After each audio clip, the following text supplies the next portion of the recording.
जय हिंद साथियों, स्वागत है आपका अपना एनजीआईटी ऑफिशियल चैनल पे। साथियों, हम लोग एमपी पुलिस के लिए जो प्रैक्टिस सेट चला रहे हैं, बहुत कम समय बचा है। अब इतने कम समय में नेक्स्ट मंथ में एग्जाम होने हैं और जो पोस्ट है एमपी पुलिस का वो है 7080 पोस्ट। उसके लिए आप अगले मंथ में यानी अगस्त में एग्जाम शुरू हो रहे हैं। बहुत कम समय बचा है अपना खुद का आकलन करने का। इतने कम समय में आप अगर कोई बुक से तैयारी करते हैं, कुछ पढ़ते हैं, तो वो कंटेंट करिए, लेकिन हमें अपने आकलन के लिए सबसे पहले ये जरूरी होता है कि ज्यादा से ज्यादा हम प्रैक्टिस सेट हल करें। प्रैक्टिस सेट हल करने के लिए सबसे जो भरोसेमंद मार्केट में बुक है वो है चक्षु प्रकाशन की प्रैक्टिस सेट। ये बहुत ही ऑथेंटिक मैटर है, इसमें जो भी मैटर है बहुत सिलेक्टेड मैटर है, बहुत अच्छा मैटर है, तो आप इस बुक को प्रेफर कर सकते हैं। चक्षु प्रकाशन की प्रैक्टिस सेट। मिलते हैं अगले वीडियो में, तब तक के लिए जय हिंद। हेलो दोस्तों, नमस्कार। मैं अमृतांशु पांडे एनजीआईटी ऑफिशियल पर आपका स्वागत करता हूं। हम यूपी पुलिस कांस्टेबल की रीजनिंग पढ़ रहे हैं, जिसमें हमने 3 लेक्चर पढ़े।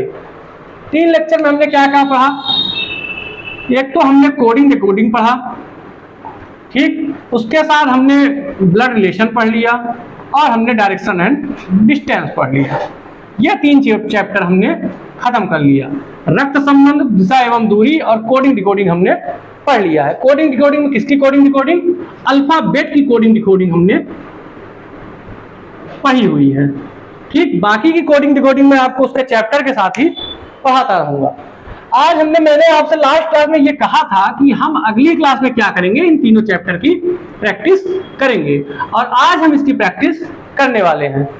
इसकी प्रैक्टिस के लिए मैंने क्या किया है, मैंने प्रीवियस ईयर के क्वेश्चन लिए हुए हैं, जिसमें 2 क्वेश्चन आपके जो कि 2018 के मेंस में पूछे गए हैं, बाकी 2014 के मेंस में पूछे गए हैं यूपी पुलिस के एग्जाम में, और 3 क्वेश्चन आपके ये 2018 में आए हुए क्वेश्चन हैं, ठीक। तो हम देखते हैं कि आखिरकार ये क्वेश्चन कैसे बने होंगे और इनका सॉल्व कैसे हुआ होगा। देखिए, यहां पर आपका लिखा हुआ पहला क्वेश्चन एंटीसिपेशन, ठीक।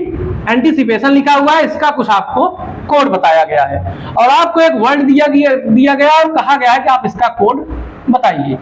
अब देखिए, अगर आप इसकी नंबरिंग करते हैं, ठीक भैया, तो नंबरिंग क्या होगी? 1 होगी, इसकी 14 होगी, ठीक। और टी 20 पे आता है, आई 9 पे आता है, सी 3 पे आता है, आई 9 पे आता है, पी आता है 16 पे और ए आता है 1 पे, टी 20 पे आता है, आई आपका फिर से 9 पे, ओ आता है 15 पे और एन 14 पे।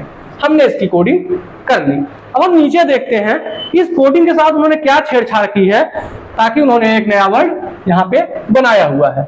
उन्होंने यहाँ पे पहले भैया 9 लिखा है, फिर 3, फिर 9, फिर उन्होंने 20 लिखा हुआ है, फिर 14, फिर 1, ठीक। और फिर यहाँ पे उन्होंने 14 लिखा हुआ है और फिर 15 लिखा हुआ है, फिर 9, फिर 20, फिर 1 और फिर 16।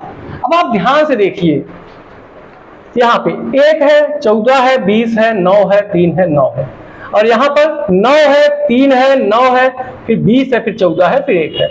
आपको कुछ ऐसा नहीं लगा है कि उन्होंने इसी इतने को, ये देखिए, यहां तक की चीजों को यहां पर पलट दिया है। उन्होंने जो इस तरफ से इसको लिखा था उसको क्या किया, यहां से इस क्रम से इधर से लिखना शुरू कर दिया। और फिर क्या किया उन्होंने, फिर आगे क्या किया उन्होंने, ये जो इतना बचा हुआ था आपका, इसको इधर से लिखना इन्होंने शुरू कर दिया। देखिए 14, 15, 9, 20, 1, 16, यहां देखिए 14, 15, 9, 20, 1, 16। आई बात समझ में? इन्होंने आधे को पहले पलट दिया, फिर उसके बाद के आधे को फिर से पलट दिया। तो हम क्या करेंगे, हम भी इसको जो है 2 भागों में बांट लेंगे, 6 और ये 6, और हम इसको लिख देंगे। अब ये जो 6 आपका आया है, ये क्या होगा, CUDORP, और इसको हम पीछे की तरफ से लिखेंगे तो YTIVI और T, ठीक। आपका उत्तर क्या हुआ, यहाँ पे मिल गया और यही आपका आंसर होगा। और ये सवाल आपका बेहद आसानी से कितने, लगभग 20 से 25 सेकंड में सॉल्व हो गया। और दूसरी सवाल देखते हैं। दूसरी सवाल क्या है आपकी, रोड है। एक्चुअली में यहाँ ऑप्शन नहीं लिखा था, मैंने कहा इस सवाल का आपके लिए ऑप्शन लिख देता हूं, क्योंकि ये सवाल कंफ्यूजिंग है थोड़ा।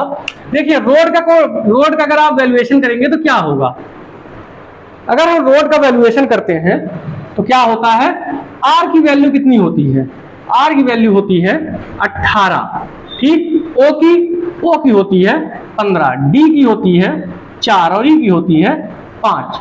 अगर हम चारों को जोड़ें तो क्या आएगा, यहां पे 42 आएगा, 18 15 33, 4 37 5 42, 42 आया। ये ऐसे अगर हम इसकी करते हैं तो क्या होता है, 12 1, यन की हो गई 14 और ई की हो गई 5, 12 14 26, 26 1 27 5 32। अब देखिए, अब कुछ लोगों के दिमाग में आ रहा होगा सर अगर इसी 42 को पलट दिया जाए तो 24 हो जाएगा, और यहाँ पे जो हमारा 32 आया सर इसको पलट दिया जाए 23, उत्तर 23 आना चाहिए सर ना। लेकिन ऐसा नहीं होता, आपको हमेशा ऑप्शन देखना है, इसीलिए मैंने इसमें क्या किया, आपके ऑप्शन को फिर से लिखा। अब अगर इन्होंने 24 लाया है तो 42 से तो क्या किया होगा इन्होंने, हम सोचते हैं भाई एक तो पलट देगा, तो भी पलट नहीं आया क्योंकि उसका आंसर यहाँ ऑप्शन में आपको नहीं मिल रहा है। हम क्या करते हैं, 42 में से 18 घटाते हैं, आपको क्या मिल गया, ऑप्शन 24 आ गया। अब अगर हम 32 में से इसे 18 घटाएं तो क्या आ रहा है आपके पास, 14 आ रहा है। 14 कहीं आपके ऑप्शन में है, बिल्कुल है, तो यही आपका उत्तर हो जाएगा। इसने क्या किया, सब चीजों को जोड़ के और उसमें से 18 को घटा दिया। अब आपको ये ध्यान रखना है कि हो सकता है, मैंने आपसे पहले भी एक क्लास में कहा था कि एक ही रीजनिंग के, एक ही क्वेश्चन के कई उत्तर आ सकते हैं, लेकिन अब आपको सही उत्तर कौन सा लगाना है, जो आपके ऑप्शन में गिवन हो। ठीक, आपको बहुत कंफ्यूज नहीं होना कि सर इसका तो ये उत्तर आ रहा था, इसमें तो ये दिया था, ये मिल ही नहीं रहा था, ऐसा नहीं है। हो सकता है आपने किसी दूसरे एंगल से सोचा हो और एग्जामिनर ने किसी दूसरे एंगल से सोचा हो। आपको ये ध्यान रखना है कि एग्जामिनर ने कौन सा एंगल से सोचा होगा, उत्तर ये आया होगा, तो आप आसानी से उत्तर को निकाल पाएंगे। ये दोनों सवालें आपके यूपी पुलिस के कांस्टेबल के 2014 के मेंस के एग्जाम में आई थी, और मैंने आपसे पहले कहा था कि 2014 का एक पेपर ऐसा था जिसमें प्री प्लस मेंस दोनों हुआ था आपका, क्या, प्री प्लस मेंस। और इसके रनिंग में जो फिजिकल एफिशिएंसी टेस्ट होता है जिसे पीईटी बोलते हैं, जिसमें रनिंग आपकी देखी जाती है, इसके रनिंग में भैया 100 नंबर मिल रहे थे। टाइमिंग के हिसाब से था कि जो इतने मिनट में मार देगा उसको 100 नंबर मिलेंगे, जो इससे ऊपर निकल जाएगा उसको 80 नंबर मिलेंगे। उसके टाइम के कितना टाइम था, शायद इसमें था कि अगर आप 21 मिनट के पहले मार रहे हैं तो आपको 100 मिलेगा, 21 के बाद आप कर रहे हैं तो 80 मिलेगा, और कुछ था 24 के बाद अगर आप कर रहे हैं तो आपको 60 मिलेगा। ऐसे इसमें मार्किंग हुई थी। तो अब देखते हैं तीसरा क्वेश्चन, यहां पे लिखा हुआ है आपका चिकन, और चिकन का कोड क्या दिया गया है आपको, DHJCLEO, और उसने पूछा है कि FISHN का कोड क्या होगा। तो हम देखते हैं FISHN का कोड क्या होगा, उसमें कैसे कोडिंग की होगी। सबसे पहले क्या करिए, आप वैल्यू को पुट करना शुरू कीजिए। C की वैल्यू 3 होती है, H की वैल्यू 8 होती है, I की वैल्यू 9 होती है, C की 3, K की 11, E की 5 और N की 14। ठीक, D की 4, H की 8, J की 10, C का 3, L का 12, E का 5 और O का 15। अब देखिए आप ध्यान से, 3 से अगर 4 पे जाना हो तो उसने क्या किया, +1 किया, लेकिन H से H पे जाना हो तो क्या होगा, +0 होगा। I से J गया तो +1 किया, C से C जाने के लिए उसने +0 किया, फिर K से L पे जाने के लिए +1 किया, और E से E पे जाने के लिए उसने +0 किया, और L से O पे जाने के लिए +1 किया। अर्थात वो क्या कर रहा है, एक बार +1 कर रहा है, फिर अगले लेटर में +0, फिर +1 फिर +0, अर्थात एक लेटर में एक आगे बढ़ा रहा, दूसरे में कोई चेंज नहीं, तीसरे में एक आगे बढ़ा रहा, चौथे में कोई चेंज नहीं कर रहा है वो। इसी तरीके से अगर हम फिर इसका लिखेंगे FISHN का कोड, तो F का क्या होगा, F का G होगा, क्योंकि F 6 पे आता है और G 7 पे आता है। I का I रहेगा, S का T हो जाएगा, H का H रहेगा और N का O हो जाएगा। GITHO आपका कोड बन जाएगा। ये तो है तीसरे सवाल की बात है। ठीक, यहाँ पे हमने कोडिंग की, देखा कि एक बार +1 एक बार +0 कर रहा है, उसी हिसाब से हमने इसके कोड को सेट किया। अब हम देखते हैं इसी तरीके से चौथे सवाल को उसने कैसे सॉल्व किया होगा। जब हम चौथे सवाल पर जाते हैं दोस्त, हम सबसे पहले क्या करते हैं, टाइम की वैल्यू को पुट करते हैं, टाइम की कोडिंग करना शुरू करते हैं। और जब हम टाइम की कोडिंग करते हैं तो क्या होता है, टाइम का कोड, T का कोड 20 हो गया, I का कोड 9 हो गया, M का कोड 13 हो गया और E का कोड 5 हो गया। अब देखिए क्या बन रहा है, ये 209 135 बन रहा है। यहां भी क्या दिया उसने, 209 135 बना कि नहीं, वही कोड को उसने क्या किया, सीधे सीधे पुट कर दिया। ऐसे ही क्लॉक का कोड क्या होगा फिर आपके पास, C का कितना होता है, 3 होता है, L का कितना होता है, 12 होता है, O का कितना होता है, 15 होता है, C का 3 होता है और K का 11 होता है।